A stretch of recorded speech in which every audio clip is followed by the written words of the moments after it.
নারায়ণগঞ্জের রূপগঞ্জে পলিথিন ব্যাগে মোড়ানো অজ্ঞাত ৭ টুকরা মরদেহটির পরিচয় মিলেছে। নিহতের নাম জসিম উদ্দিন মাসুম। তিনি চাঁদ ডাইং ফ্যাক্টরি সহ কয়েকটি ব্যবসা প্রতিষ্ঠানের স্বত্বাধিকারী। রাজধানী বসুন্ধরা আবাসিক এলাকায় পরিবার নিয়ে বসবাস করতেন তিনি। বুধবার দুপুরে পূর্বাচল উপশহরের ৫ নম্বর সেক্টর থেকে ৩টি পলিথিন ব্যাগে লাশের খণ্ডাংশ উদ্ধার করা হয়।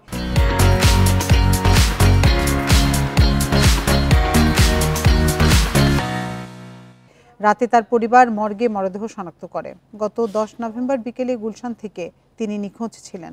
১২ নভেম্বর গুলশান থানায় একটি জিডি করেন তার ছেলে ওবায়দুল ইসলাম শিবু। ঘটনায় জড়িতদের শনাক্ত ও গ্রেপ্তারের জন্য অভিযান চালাচ্ছে পুলিশ।